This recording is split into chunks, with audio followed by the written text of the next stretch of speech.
it has influenced so many other celebrity engagement rings. Kim Kardashian, Amal Clooney, Sophia Richie, Angelina Jolie. And I think that we have to credit Grace Kelly for this inspo.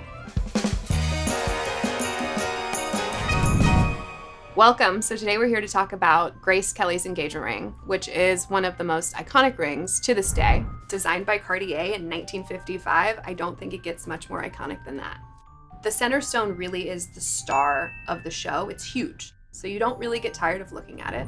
Grace was engaged to a prince from Monaco who proposed with a Cartier band that is an eternity band with diamonds and rubies.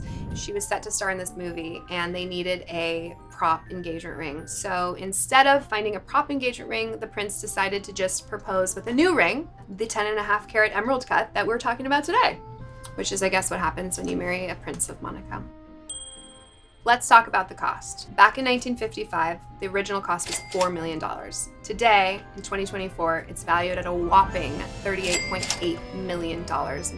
Kate Middleton's ring, $500,000. This used to belong to Princess Diana, which is an iconic ring on itself. But to look at $500,000 versus $38.8 million is so much money. I get requests for this style all the time to this day, and I think that it's so iconic that 80 years later, this design is still relevant and still elegant. So here you can see Grace Kelly wearing her iconic ring.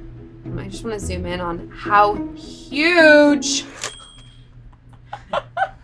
You can see on her little finger how much real estate it takes up. Like 10.5 carats is a big ring. And so it kind of just looks like a rock hanging off of her finger, which is also why you don't need a lot to go with it. It really has these little accents. And you can almost see like right here, those are the tapered baguettes, right? So it kind of a giant emerald cut, and then the tapered baguettes kind of come out like this. 10.5 carat emerald cut center, prong set, center stone. It has these tapered baguettes on the side that are kind of walled in with platinum to hold them in place. This is like a very classic traditional way that we see these side stones set in a platinum setting. The band kind of will end up coming out like this, right?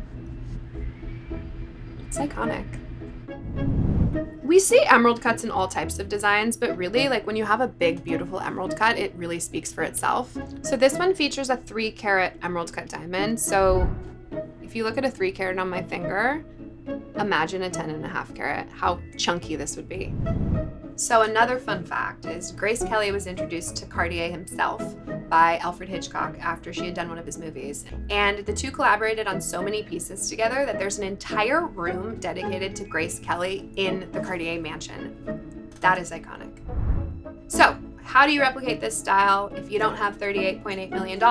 Great question. So if you were hoping to inherit this ring as a hand-me-down, it's not happening. Both of those rings actually live in the House of Grimaldi in Monaco.